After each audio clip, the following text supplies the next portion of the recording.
कल्पना कीजिए, एक लड़का या लड़की जिसकी सैलरी है 25,000 या 30,000 महीना। सेविंग बहुत ज़्यादा नहीं है, इन्वेस्टमेंट लगभग नहीं है, लेकिन हाथ में है 80,000 या 1 लाख का आईफोन। अब सवाल है, क्या यह व्यक्ति बहुत अमीर है या फिर एक ऐसे दौर में पहुंच चुके हैं जहां कमाई से ज़्यादा ज़रूरी हो गया दिखावा। आज सोशल मीडिया पर एक चीज़ बहुत कॉमन दिखाई देती है, नया आईफोन, महंगे स्नीकर्स, ब्रांडेड कपड़े, एक्सपेंसिव कैफ़ेज़, फॉरेन ट्रिप्स। और उसके पीछे एक बड़ा सवाल है, क्या जेन जेड अपनी कमाई से ज़्यादा लाइफस्टाइल दिखाने की कोशिश कर रही है? लेकिन कहानी इतनी सिंपल नहीं है। इसके पीछे ईएमआई है, क्रेडिट है, सोशल मीडिया है, फोमो है, ब्रांड साइकोलॉजी है और एक बदलती हुई इंडियन इकोनॉमी भी है। तो आज वीडियो में हम समझेंगे जेन जेड आईफोन क्यों खरीद रही है, क्या सिर्फ शो ऑफ है, क्या ईएमआई से महंगे प्रोडक्ट को आम बना दिया है, और आखिर कब तक आईफोन ज़रूरत से ज़्यादा फाइनेंशियल बर्डन बन जाता है। तो सबसे पहले बात करेंगे जेन जेड को समझने की। जेन जेड ब्रॉडली उन लोगों की जनरेशन है जो इंटरनेट, स्मार्टफोन और सोशल मीडिया के साथ बड़ी हुई है। इनके लिए स्मार्टफोन सिर्फ कॉलिंग का डिवाइस नहीं है, यह कैमरा है, इंटरटेनमेंट है, काम है, एजुकेशन है, बैंक है, सोशल आइडेंटिटी है और कई लोगों के लिए स्टेटस सिंबल भी। यानी पहले जो लोग पूछते थे आप क्या करते हैं, आज कई बार सोशल मीडिया पर इम्प्रेशन बनाने के लिए सवाल होता है, आपकी लाइफ स्टाइल कैसी दिखती है, और यहीं से कहानी शुरू होती है। पॉइंट नंबर 2, आखिर आईफोन ही क्यों? भारत में बहुत सारे अच्छे एंड्रॉयड स्मार्टफोन्स उपलब्ध हैं।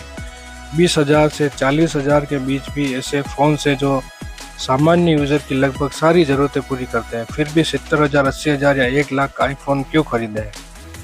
इसके कई कारण हैं। पहला, क्वालिटी और इकोसिस्टम। दूसरा है कैमरा और वीडियो परफॉर्मेंस। तीसरा, सॉफ्टवेयर एक्सपीरियंस। चौथा, ब्रांड रेपुटेशन। और पांचवा, स्टेटस।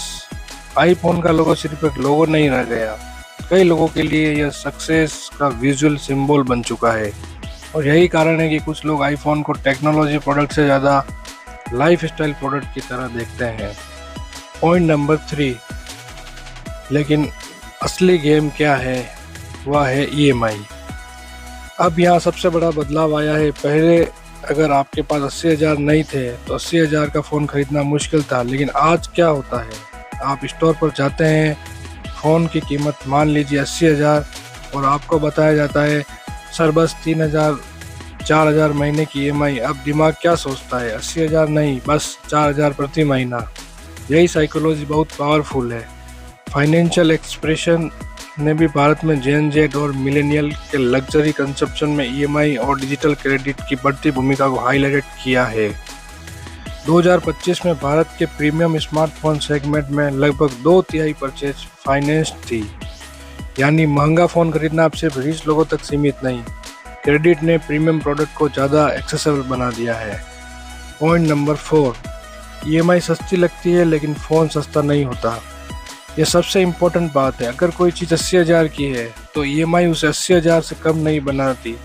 कई ऑफर्स में इंटरेस्ट कम या जीरो कॉस्ट ईएमआई का दावा हो सकता है, लेकिन फिर भी processing fees, credit card condition, down payment या अन्य टर्म्स हो सकती है। इसलिए ईएमआई लेने से पहले सिर्फ मंथली अमाउंट मत देखिए टोटल कितना पैसा जाएगा। और उससे भी ज़्यादा ज़रूरी है, क्या मेरी इनकम उस ईएमआई को आराम से संभाल सकती है? क्योंकि ईएमआई का सबसे बड़ा खतरा यह है कि आप आज भी खुशी खरीदते हैं लेकिन उसका पेमेंट आने वाले कई महीनों तक करते हैं। पॉइंट नंबर 5, सोशल मीडिया ने इस पूरी साइकोलॉजी को बदल दिया। अब इमेजिन कीजिए, आप इंस्टाग्राम खोलते हैं, कोई नया आईफोन दिखा रहा है, कोई दुबई में है, कोई नया मैकबुक दिखा रहा है, कोई एक्सपेंसिव रेस्टोरेंट में बैठा है, कोई नई कार के साथ फ़ोटो डाल रहा है, और धीरे धीरे हमारे दिमाग में एक पिक्चर बनती है, शायद सक्सेसफुल लाइफ ऐसी ही दिखती है। यही कंपैरिजन है। और सोशल मीडिया का सबसे बड़ा प्रॉब्लम यह है कि एक दूसरे व्यक्ति को हाईलाइटेड रील देखते हैं लेकिन अपनी पूरी ज़िंदगी से उसकी तुलना करते हैं।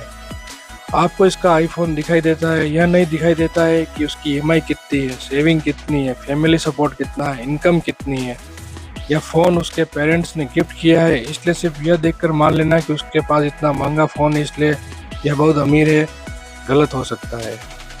पॉइंट नंबर 6, फोमो, कहीं मैं पीछे तो न रह गया। Gen Z स्पेंडिंग में एक और बड़ा फैक्टर है फोमो, यानी fear of missing out.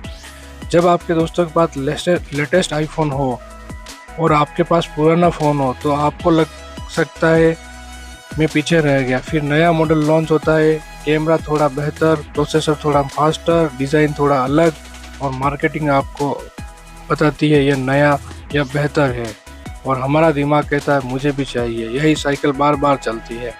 Point number 7, लेकिन क्या हर जेन जी सिर्फ दिखावे के लिए आईफोन खरीदती है? नहीं, यह कहना भी गलत होगा। बहुत सारे यंग लोग जेन्युइनली आईफोन को काम के लिए खरीदते हैं, जैसे content creator, video creator, photographers, social media managers, business owners, freelancers, और ऐसे लोग जिन्हें एप्पल इकोसिस्टम पसंद है। अगर कोई व्यक्ति आईफोन से पैसा कमाता है तो ये सिर्फ लग्जरी नहीं, यह एक बिजनेस टूल भी हो सकता है। उदाहरण के लिए कोई कंटेंट क्रिएटर आईफोन से वीडियो बनाता है और उसे हर महीने इनकम जनरेट करता है। इसके लिए एक्सपेंसिव फ़ोन की कैलकुलेशन अलग होती है। इसलिए समस्या आईफोन खरीदने में नहीं है, समस्या है अपनी फाइनेंशियल कैपेसिटी से बाहर जाकर खरीदना। पॉइंट नंबर 8, भारत में आईफोन इतना पॉपुलर क्यों हो रहा है? इसके पीछे सिर्फ जेन जी नहीं है, पूरे इंडियन स्मार्टफोन मार्केट में एक ट्रेंड दिखाई दे रहा है। 2025 में 30,000 से ऊपर का प्रीमियम स्मार्टफोन सेगमेंट 11% बढ़ा और कुल स्मार्टफोन शिपमेंट का लगभग 22% हो गया। एप्पल ने भी भारत में 2025 के दौरान रिकॉर्ड वैल्यू हासिल की। इतना ही नहीं, 2025 में आईफोन 16 भारत में सबसे ज़्यादा शिप्ड स्मार्टफोन मॉडल रहा, और 2026 की पहली तिमाही में आईफोन 17 भारत में वॉल्यूम के हिसाब से सबसे ज़्यादा बिकने वाला स्मार्टफोन मॉडल रहा, जिसकी कीमत लगभग 82,000 के आसपास है। इसका मतलब यह नहीं कि खरीदार शो ऑफ कर रहा है, बल्कि ये बताता है कि भारत में प्रीमियम स्मार्टफोन की एक्सेप्टेंस तेज़ी से बढ़ रही है। पॉइंट नंबर 9, एक और बड़ा कारण ट्रेड इन और पुराने फ़ोन की कीमत। मान लीजिए नया आईफोन 90,000 का है, लेकिन आपका पुराना फ़ोन एक्सचेंज में 20,000 का मिल गया, और आपको लगता है मुझे तो सिर्फ 70,000 देने हैं। इसके बाद EMI, फिर बैंक ऑफर, फिर फेस्टिवल डिस्काउंट, फिर कैशबैक, और अचानक 90,000 का फ़ोन साइकोलॉजिकल रूप से बहुत एफोर्डेबल दिखाई देने लगता है। यही मॉडर्न कंज्यूमर मार्केटिंग का पावर है। प्रोडक्ट वही है, लेकिन उसकी पेमेंट को छोटे छोटे हिस्सों में बांट दिया गया। पॉइंट नंबर 10, असली समस्या आईफोन नहीं, फाइनेंशियल प्रायोरिटीज़ है। अब एक इम्पोर्टेंट सवाल, अगर किसी व्यक्ति की सैलरी 1.5 लाख है, सेविंग अच्छी है, इमरजेंसी फंड है, इन्वेस्टमेंट है, और वह 80,000 का आईफोन खरीदता है, तो ज़रूरी नहीं कि उसमें प्रॉब्लम हो। लेकिन अगर इनकम 25,000 है, सेविंग 0 है, क्रेडिट कार्ड बिल चल रहा है, और फिर भी सिर्फ दिखावे के लिए 80,000 का फ़ोन EMI पर लिया है, तो प्रॉब्लम फ़ोन नहीं, प्रॉब्लम प्रायोरिटी की है। क्योंकि उसी पैसे का इस्तेमाल स्किल सीखने में हो सकता था, इमरजेंसी फंड बनाने में हो सकता था, इन्वेस्टमेंट में हो सकता था, एजुकेशन में हो सकता था, या किसी बिजनेस में लगाया जा सकता था। पॉइंट नंबर 11, क्या एक्सपेंसिव चीज़ खरीदना हमेशा गलत है? बिल्कुल नहीं। हम मेहनत इसलिए भी करते हैं कि अपनी पसंद की चीज़ें खरीद सकें। अगर कोई व्यक्ति फाइनेंशियल कंफर्टेबल है और आईफोन पसंद है तो उसे खरीदना बिल्कुल ठीक है, लेकिन सिंपल रूल याद रखिए, लग्जरी तब लग्जरी है जब वह आपकी फाइनेंशियल स्टेबिलिटी को नुकसान न पहुंचाए। अगर एक फ़ोन खरीदने के बाद आपको महीने के अंत में पैसे की चिंता होने लगे, क्रेडिट कार्ड बिल भरना मुश्किल हो, सेविंग रुक जाए, या दूसरे ज़रूरी खर्चों में कटौती करनी पड़े, तो शायद ये फ़ोन आपकी अफोर्डेबिलिटी से बाहर है। पॉइंट नंबर 12, शो ऑफ की असली कीमत क्या है? मान लीजिए आपने सिर्फ लोगों को इम्प्रेस करने के लिए आईफोन लिया। पहले दिन बहुत खुशी, दूसरे दिन इंस्टाग्राम स्टोरी, तीसरे दिन दोस्तों ने देख लिया। एक हफ्ते बाद नया फ़ोन नॉर्मल लगने लगता है, लेकिन EMI अगले महीने कई महीनों तक चलती है। यानी दूसरों को इम्प्रेस करने की खुशी कुछ दिनों की हो सकती है, लेकिन उसका फाइनेंशियल बर्डन महीनों तक चल सकता है। और सबसे इंटरेस्टिंग बात, जिस व्यक्ति को इम्प्रेस करने के लिए आपने फ़ोन खरीदा था, हो सकता है उसके अगले महीने नया मॉडल खरीद लिया हो। फिर आप फिर से महसूस करेंगे, यही कंजप्शन साइकिल है। पॉइंट नंबर 13, असली स्टेटस क्या है? मेरे हिसाब से आज के समय में असली स्टेटस यह नहीं कि आपके हाथ में कौन सा फ़ोन है। असली स्टेटस यह है कि आपके इमरजेंसी में पैसा है या नहीं, या डेट फ्री है या नहीं, आप अपने पेरेंट्स की मदद कर सकते हैं या नहीं, आप अपने फ्यूचर के लिए इन्वेस्ट कर रहे हैं या नहीं, आपकी स्किल बढ़ रही है या नहीं, और सबसे ज़रूरी क्या आपकी लाइफ स्टाइल आपकी इनकम के कंट्रोल में है या आपकी इनकम आपकी लाइफ स्टाइल के कंट्रोल में है। पॉइंट नंबर 14, तो आईफोन खरीदने से पहले ये 5 सवाल ज़रूर पूछिए। पहला, क्या मुझे इसकी सच में ज़रूरत है? दूसरा, क्या मैं इसे बिना फाइनेंशियल स्ट्रेस के खरीद सकता हूँ? तीसरा, क्या मेरे पास इमरजेंसी फंड है? चौथा, क्या इसकी ईएमआई मेरी मंथली इनकम और बाकी कमिटमेंट के हिसाब से कंफर्टेबल है? पांचवा, अगर सोशल मीडिया और लोगों की ओपिनियन हटा दी जाए तो क्या मैं फिर भी ये फ़ोन खरीदना चाहूँगा? अगर पांचवें सवाल का जवाब नहीं है तो शायद आप फ़ोन नहीं वैलिडेशन खरीद रहे हैं। तो दोस्तों, JNG का आईफोन खरीदना अपने आप में गलत नहीं, आईफोन अच्छा फ़ोन है, प्रीमियर प्रोडक्ट खरीदना भी गलत नहीं, ईएमआई भी हमेशा ख़राब नहीं होती, लेकिन प्रॉब्लम सब जब शुरू होती है जब हम अपनी इनकम से ज़्यादा अपनी इमेज को मेंटेन करने लगते हैं। सोशल मीडिया हमें यह दिखाता है कि दूसरे लोग सक्सेसफुल है, लेकिन यह नहीं दिखाता है कि उनके बैंक अकाउंट में कितना पैसा है। इसलिए अगली बार जब आपको कोई महंगा फ़ोन देखकर लगे मुझे भी चाहिए, तो एक बार खुद को से पूछिए, मुझे सच में इसकी ज़रूरत है या मुझे सिर्फ यह दिखावा के लिए ज़रूरी है।